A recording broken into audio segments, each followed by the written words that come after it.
I'm about to brainwash you because your fucking brain is dirty. It's just full of lies. It's just full of all these things that everyone's always told you to be. I'm broken. I'm not important. I don't matter. Everyone else is better than me. I'll never have the relationship I want. I'll never make real money. I'm never going to be healthy. You will do all the things to make sure that comes to pass. And I did. Today's interview, I sit down with an absolute trauma expert and trauma coach for high performance. And we talked about how you can actually identify past trauma and how it plays out in your business and how it's actually hindering you in all areas of your life. When I was 4 years old, my mother cut off my right index finger. She was a drug addict and alcoholic, and my stepfather, hyper abusive. The kind of guy you pray is never your stepfather. And I used to lay in bed at night and cry and pray and ask God, why? Why don't I get a real dad? But he never came and no one came to rescue me. I spent the majority of my childhood homeless and in poverty. I grew up in one of the worst environments you could ever imagine. And it was just constantly this violence. Everything that we did was so deeply impoverished, I didn't realize there was another side of life for a very long time. We talk about how to not only become aware of it, but then what do you do with it next? How do you move through it? How do you heal from it? And how do you actually do the real work that's going to matter so you can become more successful? Here's what I think is so fascinating about the traumatic experiences we go through. You get molested or raped or beat, or the chaos of like being homeless or witnessing a divorce or violence in the home. Like you can point to those things and go, yeah, that for sure like messes you up. It's about how we interpret and bring in those experiences into our lives. It could be a singular moment in all of that shapes someone's personality. And he shared the depths of his story to now an international best-selling author, an international speaker, and multiple seven-figure business owner. That's why at 25 years old, I had made $1 million, but I was $50,000 in debt, 350 pounds, smoking 2 packs a day, and drinking myself to sleep every night. You have to do a fucking inventory of your life. You fat motherfucker. You guys are gonna get so much value from this episode. And if you're brand new to this channel, make sure you hit that subscribe button wherever you're listening to or watching this on. We put out episodes every single week that's gonna help you learn the skill set and the mindset to create your dream life. So without further ado, let's get into this episode. Please help me and welcome the one and only Mr. Michael Anthony, or AKA Michael Unbroken. All right, Michael, welcome to the podcast, brother. It's been about 7 years since last time we've seen each other. Yeah, man. I'm excited to be here with you. It's been a while. You're looking good, dude. You've been doing so many things, and like I want to dive right into it. Your whole brand is all Unbroken. You've got a killer podcast. You speak all around here in the States. You've got a book. You do coaching, all these sorts of things. So I want to know, what does Unbroken mean to you? You know, it's funny, on my show, at the end, I always ask everyone, and this is almost 800 episodes in, what does it mean to you to be unbroken? And the concept for that whole thing came about because I realized so many people in the world just feel like broken because of the experiences of their past, because maybe they're not living the life that they want to live yet, for all these multitude of reasons why somebody might feel that way. And to me, I think that being unbroken is just living your damn life. Like being the person that you were meant to be, showing up in your authentic self. And I know that's a big buzzword, but it's like, dude, all right, here's context, right? I'm 6'4", covered in tattoos, head to toe, gold nose ring. And like, I get on stages around the world and I talk about this ability to not only learn to love yourself, but how to let the past stay in the past to overcome whatever's in front of you and be the hero of your own story, right? That's what it is to me. Because growing up, and I'm sure we'll get into this, I mean, I was homeless as a kid. Drug addict parents, come from the craziest background you could ever imagine. And every single day of my life, I'm like, how do I be me? And that's what being unbroken is. Like, how do you be Morgan every day? Just show up and live your damn life. And what's so fascinating and difficult about it is becoming you is the hardest thing you will ever do. Mm. Have you met lots of people through your process of when coaching and stuff? Is it often that you find people that think or believe that they are broken? Yeah. There's something wrong with them. Totally. Yeah. And you know, what's so interesting is most of the time, that's just the indoctrination of their parents or their community, the teachers they grew up around, their peers, society. Like, you're not broken. Like, yeah, sure, you're going to fuck up. Dude, I know you have fucked up. I have fucked up. That is a part of the experience. I've made tremendous mistakes in my health, my wealth, my relationships. I've sabotaged things. I've destroyed things. I've been the last person you would ever call for advice. You know what I'm saying? Yeah. And over the course of my lifetime, I'm now the guy, right? But I used to think that way. I used to be like, I don't matter. I'm not important. I used to believe that other people came before me. And it wasn't until I really stepped into who I am and just allowed it, right? Did I realize that you're not broken, right? That's why the concept is think unbroken, because thinking is the beginning of the process of change, right? Because if you can't think and envision the path forward, you'll never take the action. Right. And so this idea that people believe that they're broken is very simply part of the social construct in which they grew up. It is all byproduct of the experiences of the past. One of the things I tell my clients, I talk about this on stage and in the podcast too, but I always tell people, I'm about to brainwash you. Yeah. Because your fucking brain is dirty. It's just full of lies. It's just full of all these things that everyone's always told you to be. And so think about this, dude. If you're walking around the world in your day-to-day and everything in your head is, I'm broken, I'm not important, I don't matter, everyone else is better than me, I'll never have the relationship I want, I'll never make real money, I'm never going to be healthy, you will do all the things to make sure that comes to pass. And I did.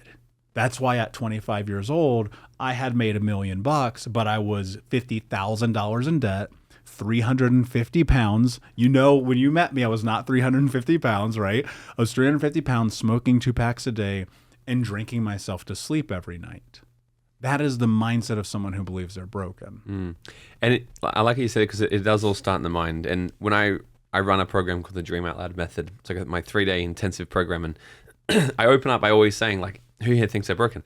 So many hands go up because a lot of people will come looking for, in the self-improvement world, they come with the presupposition that there's something fundamentally wrong with them. They might be broken. And I always like to reframe and be like, do you go to a chiropractor? Do you go to a chiropractor when your back is broken? And we're like, no. Why do you go to a chiropractor? You go when your back is out of alignment. And I really think like chiros aren't there to sort of make your back work again. They're there to help you put it back in alignment. And I think a lot of people are going through life just with an out of alignment system. What they believe to be true about themselves is probably out of alignment with what they actually want unconsciously. Because I always like to say that your conscious mind is the goal setter and the unconscious mind is the goal getter. So if people are walking around and being like, oh, I want this in my world, I want to be more successful, I want to be happier, etc., but underneath the surface, their brain is, like you're saying, it needs to be washed, saying all these crazy things to themselves, like, I'm not enough, I can't do this, etc., then they're just completely out of alignment. And you crack that shit back into place and things happen pretty fast. Well, if you've never been in alignment, how do you get to it? Yeah, you have nothing to contrast with. Right. And so let's go through this for a second, because I want to create context, because I don't want people to hear this and just think that I'm some guy standing here posturing on the pulpit talking about how great my life is now, which, by the way, I fucking love my life. So I want to be very clear about that. But man, I grew up in one of the worst environments you could ever imagine. My mom was a drug addict and alcoholic. Like, she cut off my right index finger when I was 4 years old. What? Multiple skin grafts, missing half the nail. I can't feel it. It's shaped weird and discolored. What? Tell me, I didn't know this. Yeah, because she was a drug addict, dude. And like, she did crazy shit. She actually blew up her own car one time. Was she did that to punish you? Or? I don't know. Dude, I was 4. I don't You're know. 4. Yeah. Right. So you don't remember I don't remember the moment. Probably, the thank God, right? It's dark in the deep recesses so how do you know of what my happened? mind. Like, because my grandmother was there, right? And so then it becomes hearsay, and then you hear, well, it was an accident, and then you hear all these different things. So I will never know the truth. Is your mom still alive? No, she's dead. She died of an overdose over a decade ago. Wow. And so what I used to tell people, I would just make up stories, because over a period of time, generally people would notice, and I would just be like, oh, I don't know, I was born this way, or whatever that thing was. And so I grew up in that environment with her. And then she marries my stepfather, who was my size. I'm 6'4", 220 pounds. Like, I'm a big human. And this dude was beating me up when I was 7 years old, put me in the hospital. Like a real fucking coward of a man. Like same to my brothers, same. And it was just constantly this violence. And from 8 to 12 years old, bro, we were broke, like so deeply in poverty. All of our food came from the church. All of my clothes came from like either the Goodwill or the bins. Like everything that we did was so deeply impoverished. I didn't realize there was another side of life for a very long time. And in fact, we were so poor, we kept getting evicted. I lived with over 30 different families between the time I was 8 till the time I was 12. My mom was in and out of rehab. My stepdad was an over-the-road trucker. I never knew where I was sleeping at night. And on the few lucky occasions, my grandmother would come and pick me up and I would stay with her. And what would happen is like over a period of time, I just kept getting exposed to the chaos of the reality that my family had created within my family. And as I'm heading into 12, like getting ready to go to that next phase of life, like you're a preteen, like middle school, it's weird, like that weird window of time. First off, it already sucks because you're like having hormones and you're a weirdo. But then I'm living in an abandoned house for 6 weeks by myself in the blistering hot Indiana summer heat. Like think about as hot as it gets in Australia. It's like that in the Midwest with humidity and it's crazy. My grandmother finds out about this. My mom had, bro, this is 100% fucking true story. My mom had disappeared, went to Florida, and married some dude when she was already married to another guy. Like, that is the chaos I come from. So my grandmother finds out I'm staying in this abandoned house, comes and takes me and adopts me, right? And in some sense, like, that's a godsend, right? You're like, thank God, this kid, somebody's going to take care of him for a minute. I'm brown, bro. Look at me. I'm biracial, black and white. My grandmother was an old racist white lady from a town in Tennessee you never heard of. Like, dude, we weren't allowed to have black people in our house. She gave me white boy haircuts. Think about the haircuts you had when you were a kid. My grandma would do that. We do not have the same hair. And dude, this is a dead serious, 100% true story. We had a copy of Hitler's autobiography, Mein Kampf, on our kitchen table. Kidding me. My uncle's in the Aryan Brotherhood. I mean, you talk about chaos. Wait, so your mom was white? Dad was black? Yep. Mm-hmm. And so, you know, with all this shit happening around me, dude, at 12 years old, I just started getting high every day. Yeah. I was smoking weed, popping pills, whatever. So all of that, anyone would look at that and say, like, that was definitely a traumatic childhood. Yeah. Like, you know, with the parents, the physical abuse, mental abuse, being stranded, there's no certainty there. And there's also people that carry trauma in their life, like, because obviously you really work with people on removing trauma and helping them sort of deal with this. There's a lot of people that still hold trauma and have trauma that didn't go through anything like that.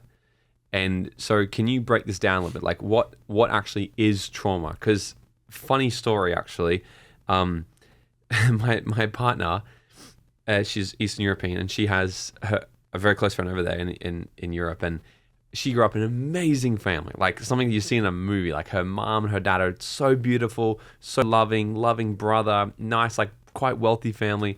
Their whole family is just beautiful. You go over there and you're like, wow. Like, yeah. And we were talking with her the other day and she's like, I'm starting to see a psychologist. And we're like, why? And she goes, because of my childhood trauma. And I go, fucking what childhood trauma?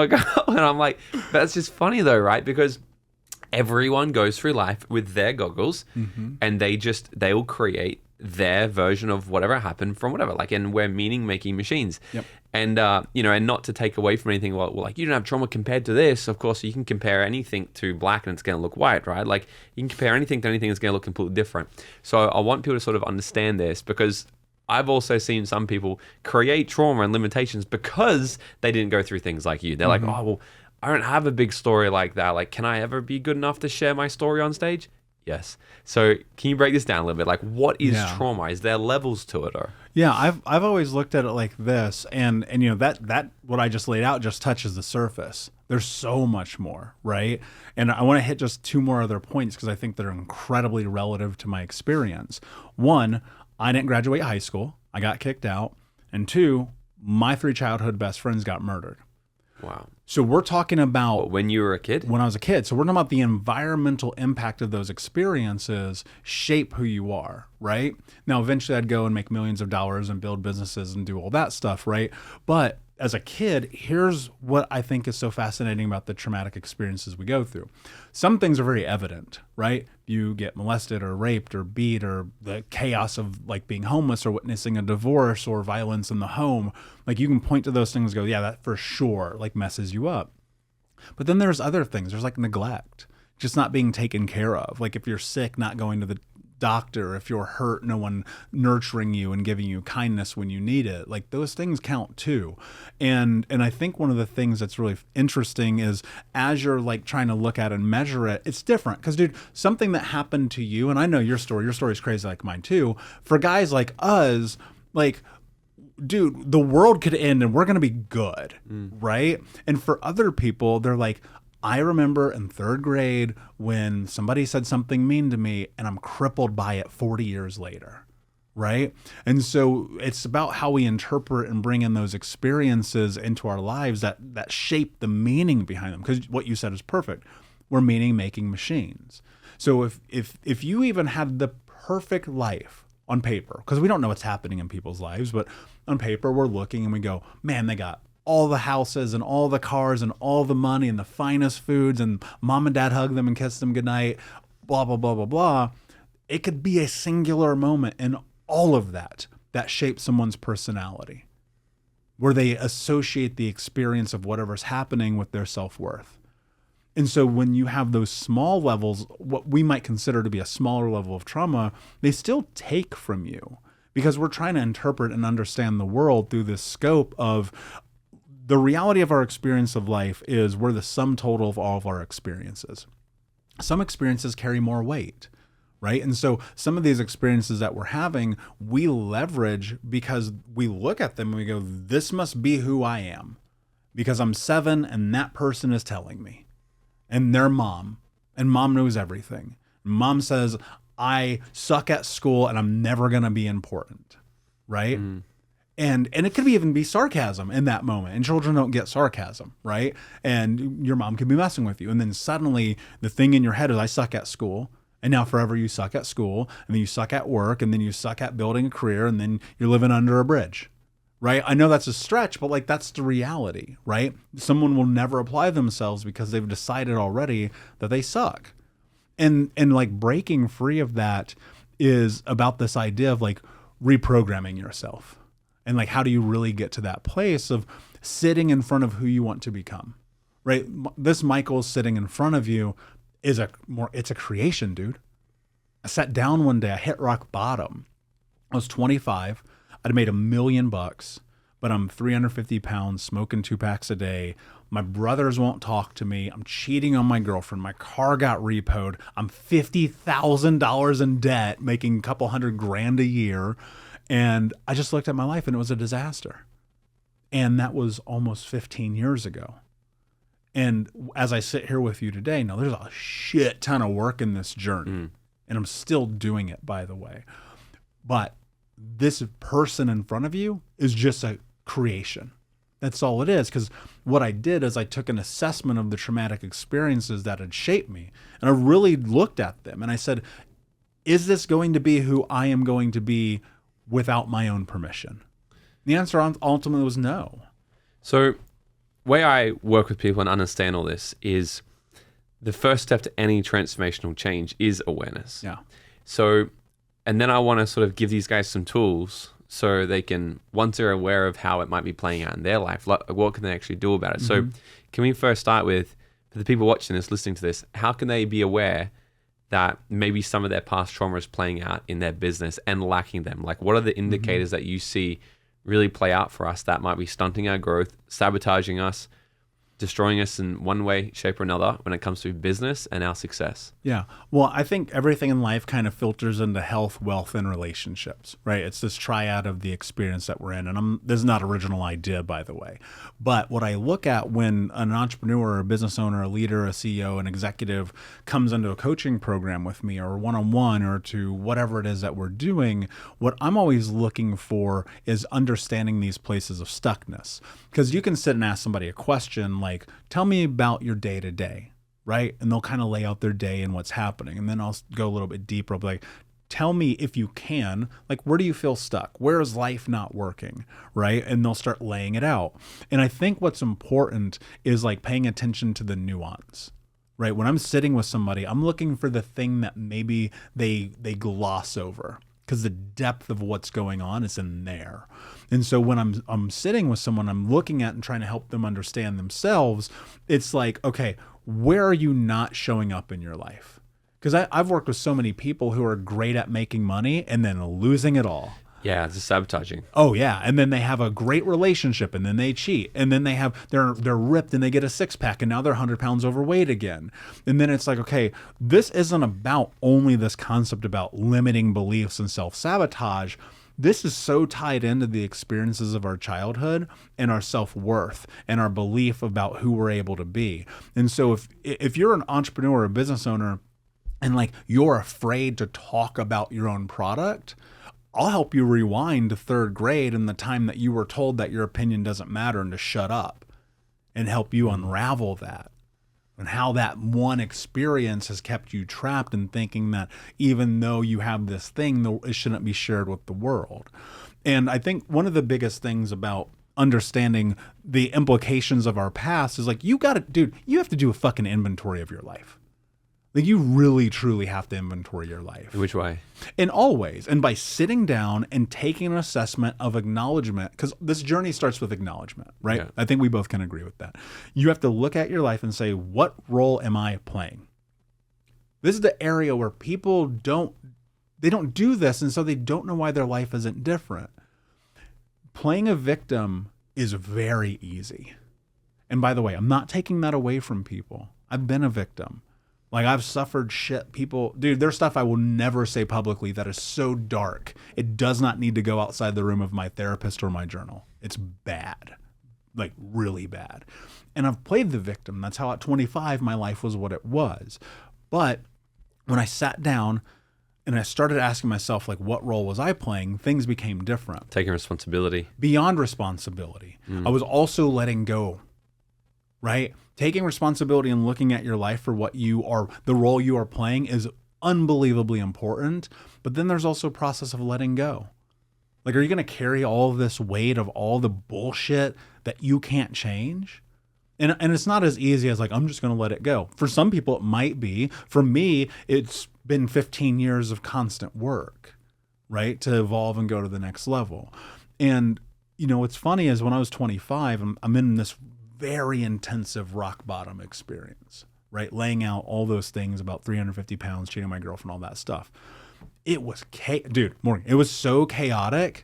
I cannot explain to you what it's like to have 3 to 5 panic attacks for every single day for years because of the chaos I'd created in my life. And one day I'm laying in bed and I'm eating chocolate cake, smoking a joint, watching the CrossFit Games. Think about that. Like, I'm at the rock bottom of my life. Everything is a disaster. And yet I'm watching these people like be superhuman. And it just, something happened to me in that moment. Like, it was the final straw. Cause I was like, you fat motherfucker. Like, this is where it started. And I know that there are people who are going to hear this and be like, we need to be more kind to ourselves. Not always. And what I needed in that moment was a really true acknowledgement. So I went in the bathroom. And I don't know why I did this. I went in the bathroom, looked at myself in the mirror, and dude, I went to fucking war with myself for hours. Just every fucking mean thing I could think of and muster and say in that moment that I had been avoiding. And a lot of it was truth. I don't want to seem like I was just being an asshole to myself. I was, but I was also being truthful. Well, I think it's important though, right? I don't think anything's a problem unless it's done a lot. If you start doing it to yourself every day, I don't talk to myself like that. Then we'd be like, Michael, stop being so hard on yourself. Totally. But fucking people need that, because let's look at, you said before, you're like, oh, stop being so, you need to be more kind to yourself. That, especially for men, I think that too much is a fucking problem as well. It's like, bro, maybe you need to be a little fucking high on yourself and actually be aware, like, stop being such a pussy. Yeah. Maybe you gotta stop being and say, oh, it's okay, you can do it. Maybe you'll be like, no, you are. You know what? You fucking undisciplined. Yeah. Grow up. Maybe you do need that a little bit. Like anything done too much is the problem, I think, not the actual thing. In that mirror, I asked myself a question. I will literally show you after this if you don't believe me, because it's on my mirror right now. There is a question. What are you willing to do to have the life that you want to have? It came into me, God, Spirit, Mother Nature, Batman. I don't know where this came from. And it came into me, but the answer changed my life forever. What was it? No excuses, just results. And that has been the way that I've created this life. And it's the very singular thing that's allowed me to help other people.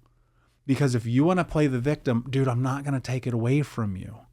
But if you are willing to sit in the acknowledgement of the reality of the role that you are playing in your life, you now have something to move away from.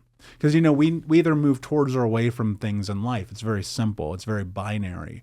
And I knew that I wanted to move away from being a shitty brother and a poor business person and being overweight and smoking and drinking every day and I brought no value to the world of any capacity.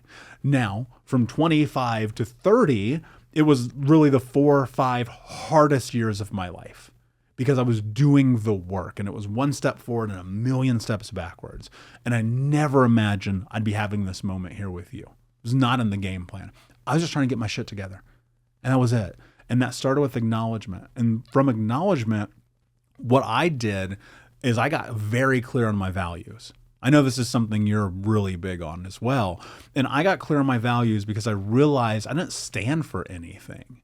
I was just this guy moving about the world, taking advantage of shit, not really showing up in any way. And I was like, who do you want to be? Because values become this incredible framework for not only your decision making, but the way that you operate in the world and who you operate with, right? And so I was like really taking inventory of my values. I was like, who am I? Like, who do I really want to be? And one of the values, because this ties to number one in acknowledgement, was honesty. I was like, stop lying. And dude, let me tell you this. If you are born into an environment in which you have to hide the truth for self-preservation, which many people do when they come from traumatic backgrounds, you become great at lying. Masterful. Dude, I am an Olympic gold medalist in lying. Seriously. And I realized, the truth sets you free. There's validity to that. But I also understood if I started telling the truth, I might move closer to being me. And that's ultimately the goal, right? How do you become you? And I will say this, man, cleaning up the mess from all the lies through the truth, if I had to go back in time and you told me what was about to happen, I don't know that I would have done it. Yeah. Because, man, it was fucking crazy. One thing I'm interested to know your perspective on this. So you mentioned before you're like not willing to want to talk about your product and sell your things. And in Australia, we've got the thing called tall poppy syndrome. Are you familiar with that? Totally, yeah. I don't think it's much here at all, which is interesting for me because I'm like, there's so much more of you out here. The competition is so much more fierce, but it's like the majority of your attitudes out here are like, I don't give a fuck about that attitude. Like you genuinely believe that you still can be the best in the country. And it's like, that's like the idea of the everyday American. Like it's really like, I can be the greatest. And in Australia, people are like, oh, fuck, not me, I can't. And it's like a lot of us are like, oh, and the tall poppy thing, I'm curious to know your perspective outside looking in, because I have my idea, and I'll tell you after why I think it got created and why it plays out in Australia. But I'm curious to know, why do you think, where do you think it comes from, and how is it not serving us? What could we do? Like, I just want to know your perspective outside looking in on when you see all of us down there. Well, I think the same, I think it exists here too. Does it? Yeah. I think the only difference is that in America, we're a little bit more pompous and we're willing to just be like, we're going to say shit. But there's a very big difference between saying and doing, right? And I think part of, and I don't know the full history of Australia, but I know enough to know that culturally, the way that the country was built was to house people that weren't able to be housed anywhere else because of criminality, because of bad things. Like we all know this, right? Well, let me give you an example. I'm going to tie in an idea because this is fresh and you're asking me this question that I think makes sense. All right. So imagine this is how you grow up in America. I'm sure schooling is very similar in Australia. Every single thing in your schooling in America when you grow up is very industrialized and militaristic, and it almost feels like prison of some capacity. When you wake up and you go to school at the same time every day. You eat lunch or breakfast at the same time they tell you. You can't go to the bathroom without raising your hand. The thing that we're constantly taught in school in this country is be quiet, sit in the back, and be humble, right? It's everywhere. It's just pure indoctrination. And I remember when I was in 3rd grade, we had a bulletin board in the hallway, one of those cork boards where like put announcements and like the student of the week, which I never was, by the way, but they would always put these announcements up. And one time, and this again, true story, I'll never forget this. It said, you can be anything you want in life, but you probably won't be a football player. Interesting. And I remember as a child being like, fuck that, right? And maybe that's because I'm contrarian by nature. I hate being told what to do. But as I look at the environment that we grow up in, I'm assuming very similar to an educational system really around the world at this point. I don't think it's exclusive to westernized countries.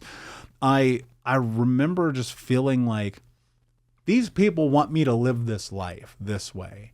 And so this idea that you would break free of that means that you have to ostracize yourself from the reality that was created around you, right? I always go back to the Matrix as this point of reference in my life. When I was 13, my mom happened to be out of rehab. She was back in Indiana for a moment. She took me and my brothers to see The Matrix at the $1 movie theater, which was a big deal because we never did anything. We had no money. So the fact that my mom came and got me and like somehow whatever, I won't get into the details, but we go to see The Matrix. I'm sitting here watching The Matrix. And at 13, 14 years old, I was like, oh my God, this is what we live in. We are in this construct of reality. Because why else is my life so bad? Like that's what I was thinking as a kid. And then I realized that the people who are the most confident in the world, who reject this idea of tall poppy syndrome, who reject the idea of you can't be the basketball player, who reject the idea of do what we tell you, are the people who have created a sense of self-belief and confidence that they're willing to die for what they believe in. And I think that if you're not willing to die for what you believe in, then you will die for anything. And so even for me, like, think about this, dude. Like, almost a decade ago now, I was one of the first people talking about the impact of childhood trauma.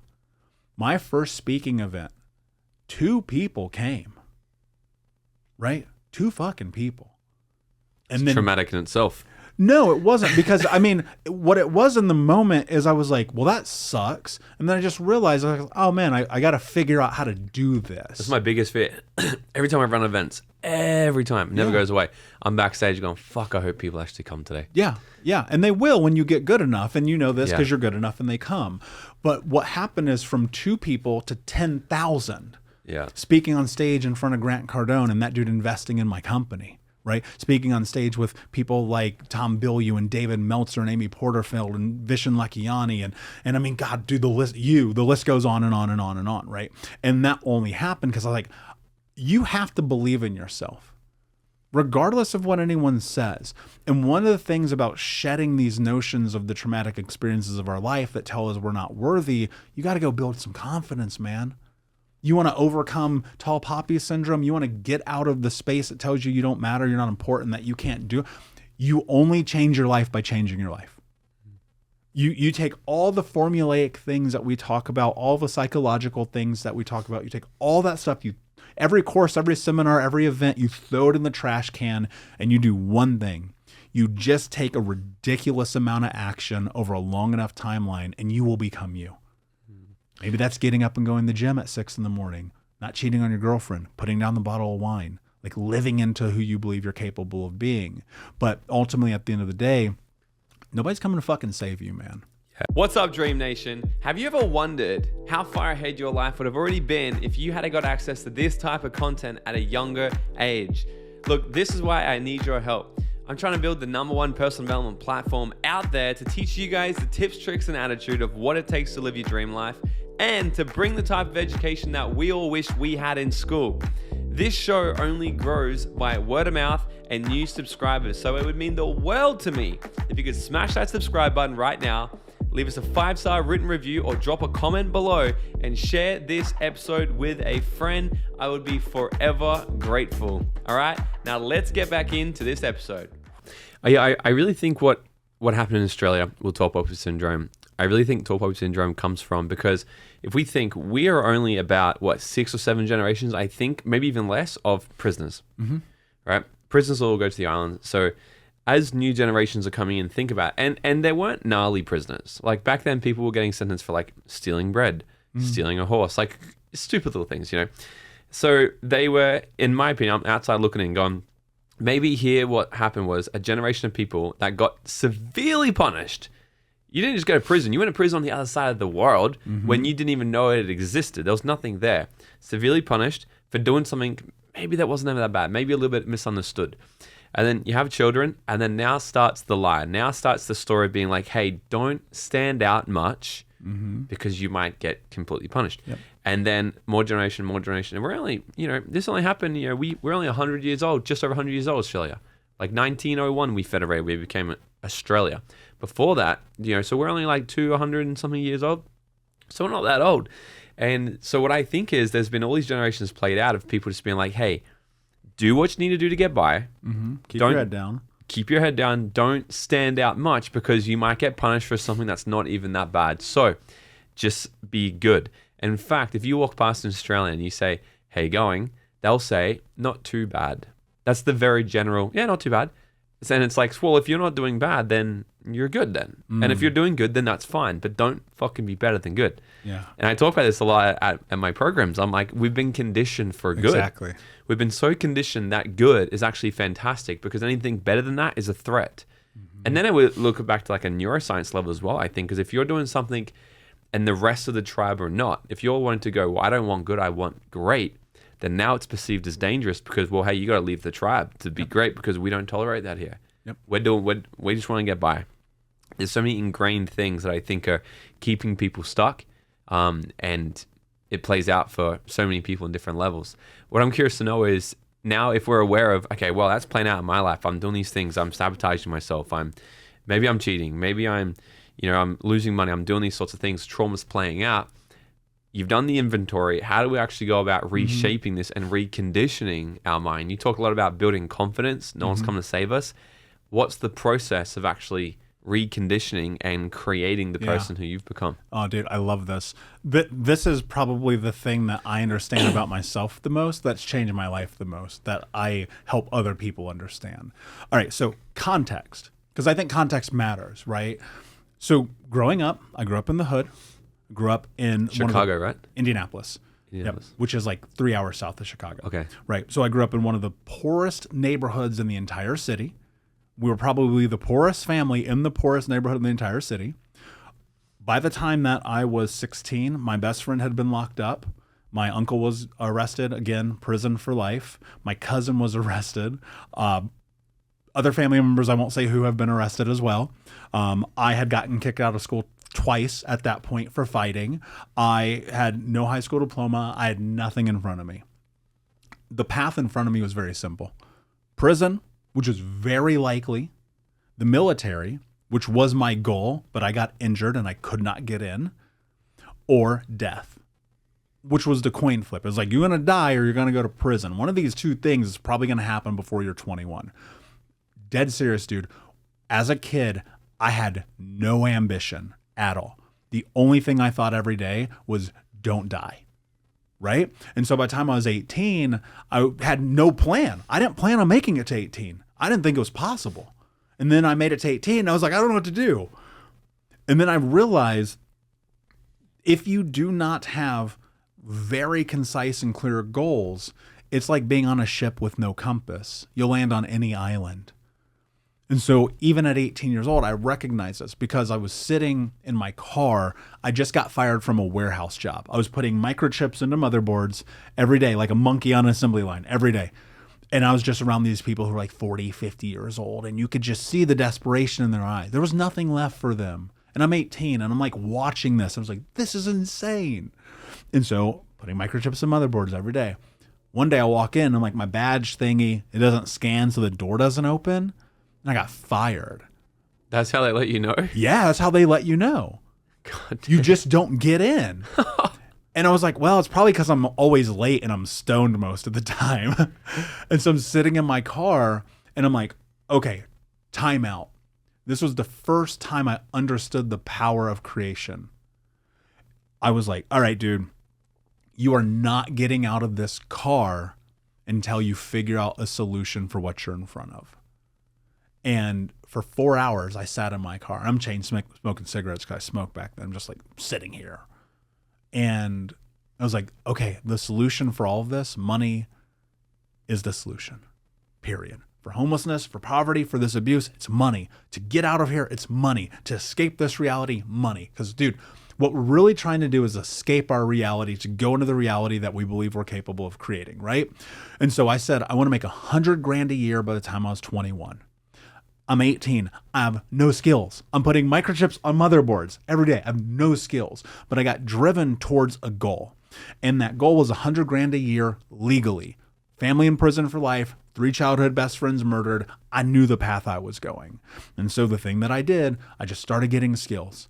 Dude, I just started going to the library and reading books. I started asking friends how they did the thing that they did.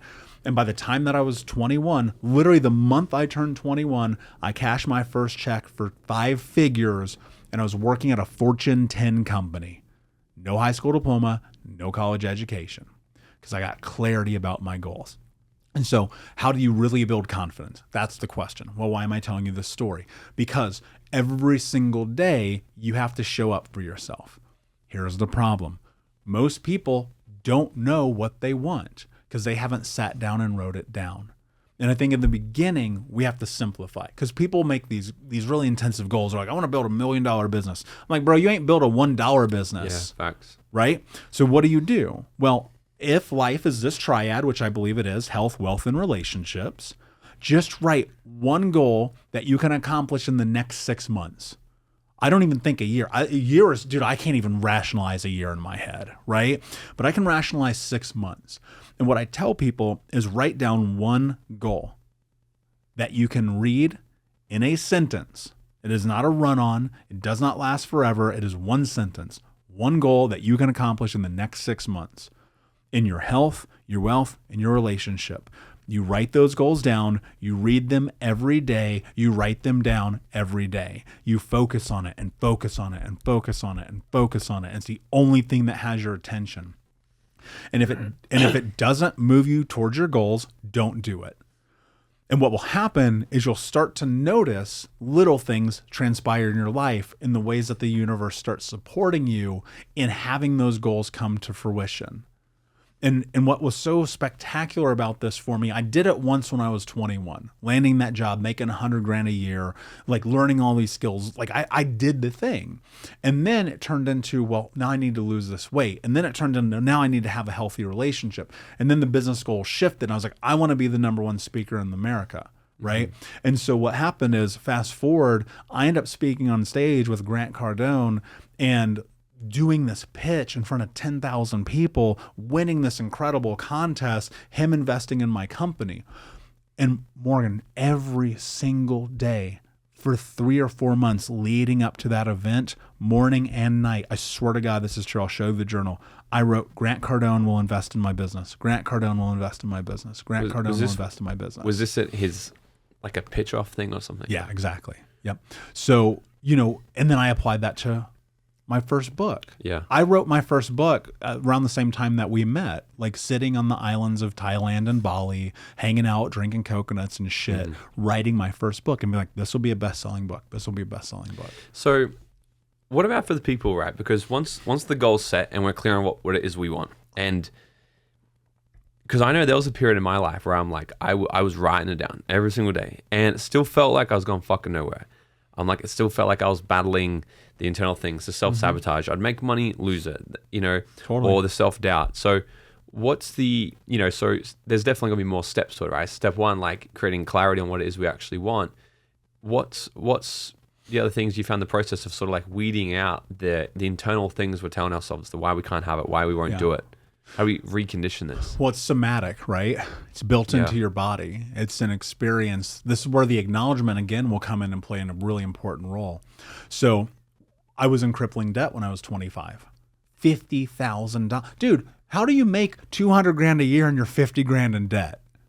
And one day I was sitting, because again, the power of our mind and creating an understanding about where we're at is so important. And I realized as I was standing in my living room looking at bills that had been mailed to me on a pile of bills that had been mailed to me that had never been opened, and a phone that I had a phone at my house that I never answered because when it rang, it was a collector.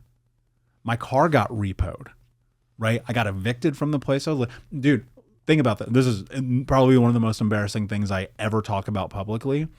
I was borrowing money from my girlfriend who lived with me to pay our rent, making 200 grand a year.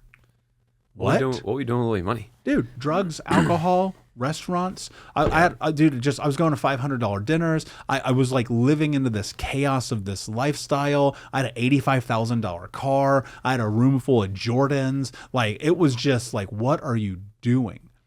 No one ever taught me what money is. I was trying to figure it out on like the fly. And so I remembered when I was a kid, we had 2 rules in my house that you just did not ever mess with. 1, you do not answer the phone when it rings, ever. 2, you do not open mail, ever. Wow. Just avoid it all. Just avoid it all. Yeah. And so here I am at 25, 26, avoiding it all. Yeah. But it took the understanding of like really reflecting on why. This deep level of asking yourself why becomes such a critical role in your journey. Like, why, when the bill collector calls, do I get anxiety? Why do I not pay the bill to begin with? Why do I not take care of my money? Why do I not take care of my health? Why do I not take care of my relationship? Why have I allowed other people to tell me who I'm supposed to be? Right? You just keep asking yourself why and why and why and why. And so you've written down these goals. And then maybe you're not doing the thing. Maybe you're just writing the goals. But what you're doing is you're reframing your brain, right? You're changing the way that you think about the world. The timeline for everyone's success is different. You know this, right? For some people, they'll write down the goal, they'll go towards it, they'll work their face off for 6 years, and then boom, they have it. For other people, it might take 20 years, right? But the thing that I always think that you're in front of when looking at these goals is like, just take an action. Right? So if you understand why and you can get clarity on that, and then you can be like, oh, I knew that I didn't pay my bills because of the way I grew up. We were taught that that's okay. And now you're sitting in the moment and you look at it. It's like, what is the least resistant action you could take? Well, action number 1, bill collector calls, actually answer the phone. Like, look, dude, that's so painful. Like that first time, because it's embarrassing and you feel shame and you feel guilt, but you have to reframe your mind from being avoidant. Doing the things we're avoiding. That's exactly right. So it's reframing your mindset from doing the avoidant thing, because the avoidant thing is trained into your body. It's somatic. And so you have to break it. Like, you literally have to break it. Not being you to become you is so incredibly difficult. Yeah. But it only starts in the action. And so here you are, you've written down your goals, and it's like writing them is not enough. It's like you have to actually move towards them. And the reality is, like, moving towards them is so difficult because your body has never experienced you being you before. It doesn't know that it's okay to be Morgan yet. And it's like, okay, well, how do you show it? Well, you do what you said you're going to do. You can accomplish anything that you want in your life. I swear to God, I believe this until the last breath is out of my body, I will believe this, that I can do anything that I want as long as I do it. Change only happens when you make change happen. And so even though you wrote down these goals and they may not be working, it's like, and I know people say this all the time, but just really don't quit.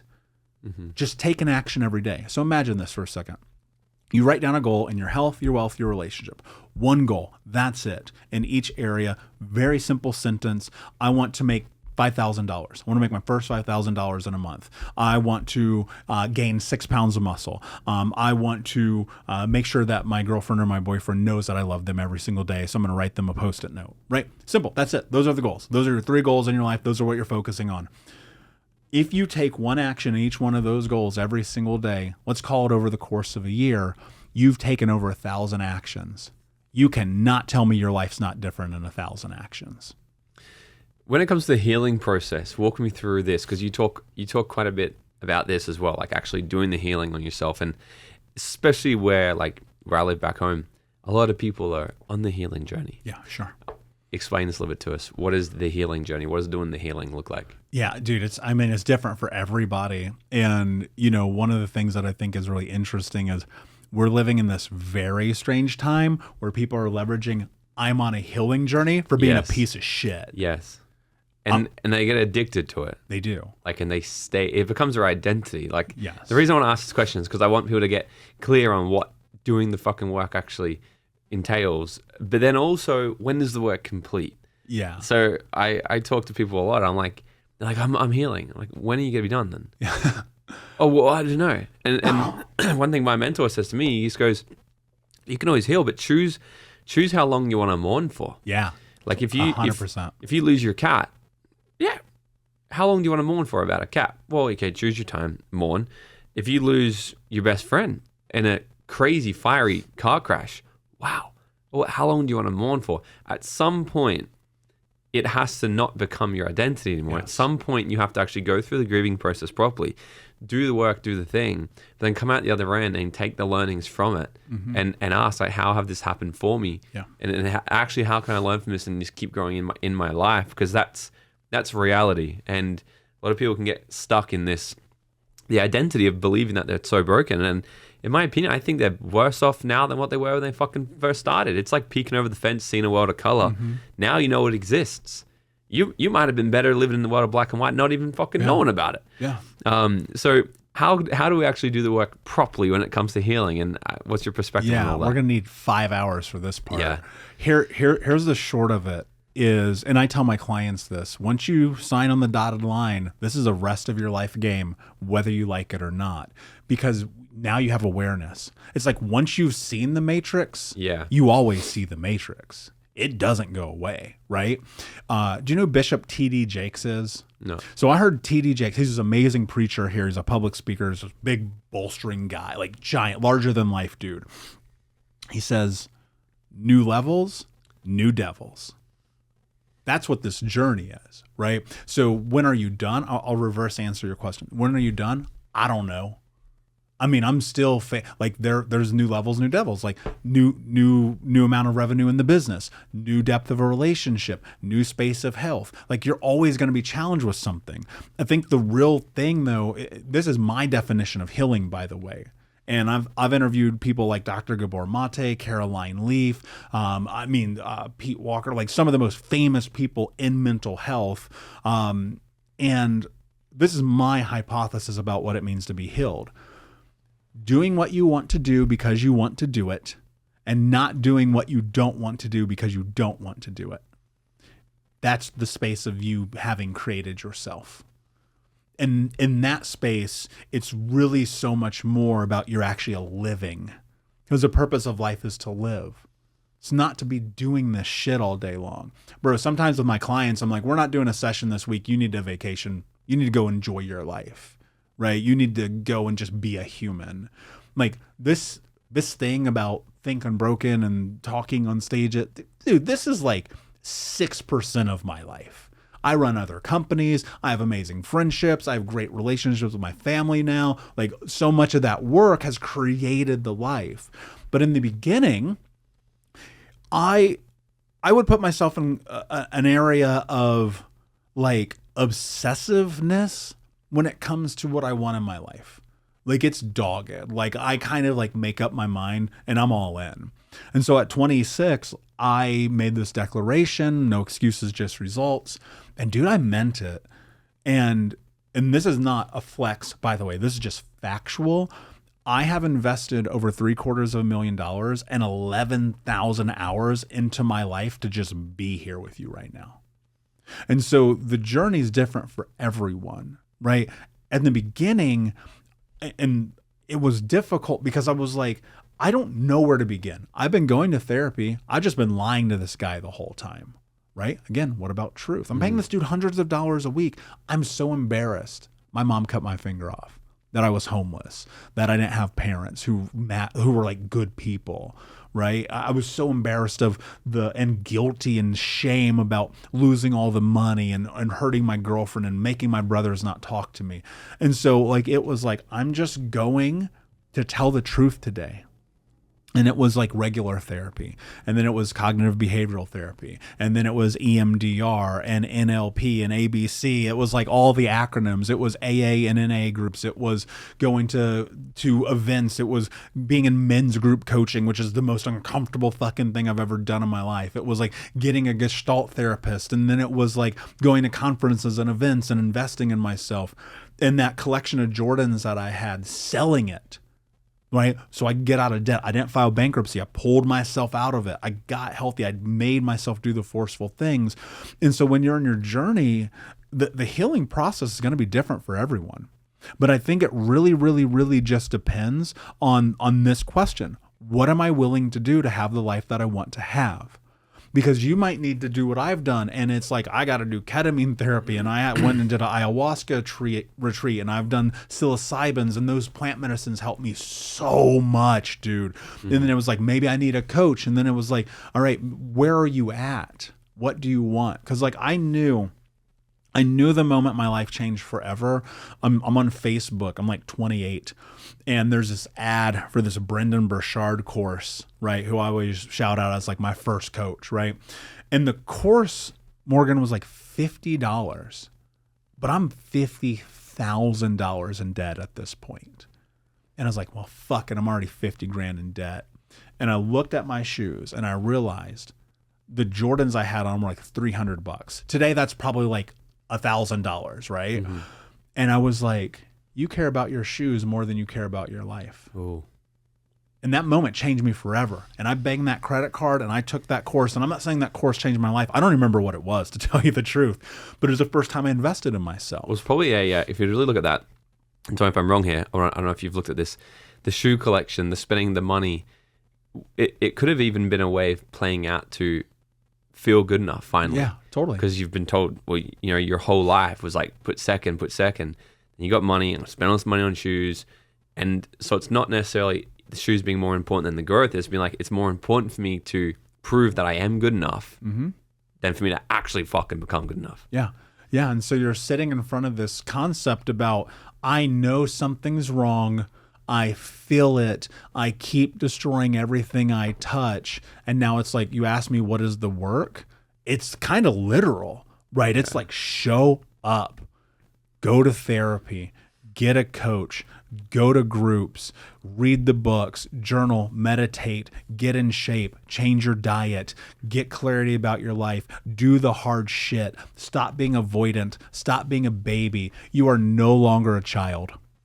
I think that the problem is literally just the word healing, because you look at what's behind that, like presupposing if you're healing something, there's something that's broken. Sure. It's traumatic. It's and I way prefer doing the work. But there's been sections of my life where I would say I was healing, especially through like my last breakup. Mm-hmm. There was definitely like months of being like I'm good, like I got my shit figured out. But there was months where I was like, first time ever, I remember like a girl asked me, like we were like gonna chat about going on a date, and I joked to my friends, I go, the first time ever, I actually understand what it means to be emotionally unavailable. Mm-hmm. Like I just don't care. Like I'm hurting, I'm healing. I'm like, that makes sense. But there was still a goal in my mind of being like, how long am I giving this? Yeah. I'm like, this might take months. I'm like, but then it came around to going, why am I hurting?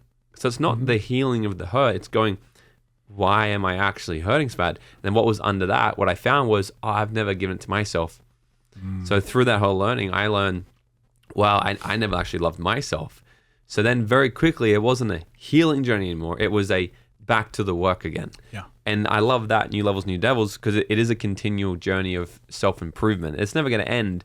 And I think it is just a whole word of, I want a healing journey. Like, no, stop the fucking healing. Like, yeah, you're healed, but unpack that more and go, what is it that what's your next step? What's your next journey, the next chapter to become great at and master that? But so much of it, right? So what is a key indicator is when you step through victimhood, when you stop. You brought this up earlier. When the moment becomes that you recognize that life is happening for you and not to you, is the moment I believe you shed the cape of victimhood.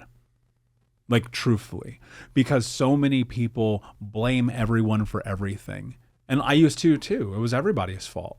It was everybody's fault except Michael's fault. And then when it became Michael's fault, I was like, oh, this is what it means to take ownership. And there's a deeply rooted sense of radical accountability that I have in my life, which is probably asinine.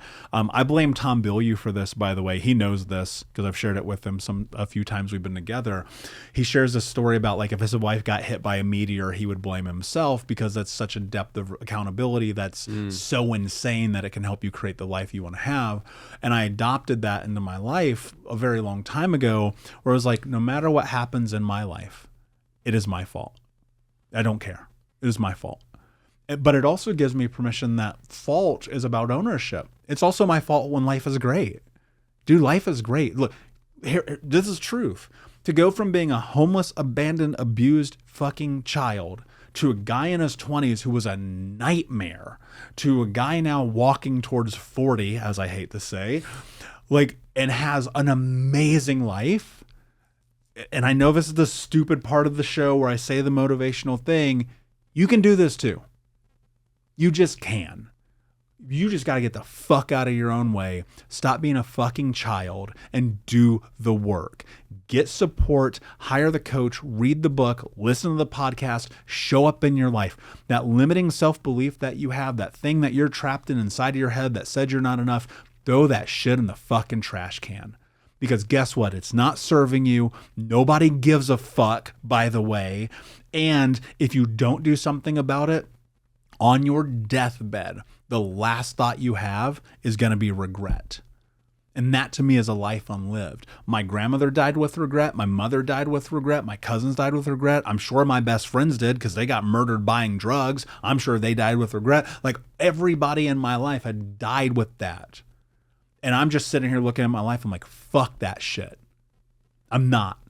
And it's not about fame and riches and shit for me. I don't give a fuck about it, dude. I've made and lost money. I've been on private planes. I've traveled the world. I mean, we met hanging out in Bali, of all places, right? And I look at that and I go, that doesn't matter. But you know what's more important to me than anything on planet Earth is looking in that fucking mirror and knowing that I'm me. Period. That's this whole game, dude. You get to that place, you win. And that's all I ever want people to understand, is that they are a decision away from their life being different forever. And for some people, they're so dumb, and I'm calling you dumb. I know you're going to cancel me. Michael at thinkunbroken.com. I'd love to talk to you about it. They're so dumb because they believe that they don't matter enough that they won't spend a penny for the idea of changing their life. And that's just ignorance, and dumb and ignorant are the same thing. And so you look at that and it's like, you stand in front of who you want to become and you make a decision. Are you in or are you out? Dude, I love this. Where can everybody find you on social media? Get all the things you do. I know you got books. Where can they go? Yeah. I'm everywhere at Michael Unbroken, and you can hang out with me at the Think Unbroken podcast. I love it, man. Final question to wrap up this interview. If you were to go back to your 18-year-old self and give him 30 seconds of advice, what would it be? Buy Bitcoin. No, dude, I wouldn't give him any advice because he wouldn't have listened. He might have punched me in the face. He'd be like, get your old ass away from me, right? And I think that 18-year-old me was so full of the idea that he could go and build something big that any advice would have gotten in that way. He would have never worked for the Fortune 10 company. He never would have made his life a disaster, and he never would have picked himself up out of the fucking ashes. And so I would have just stood observantly and been like, you have no idea the fucking roller coaster you're about to go on, kid, but damn, it's going to pay off.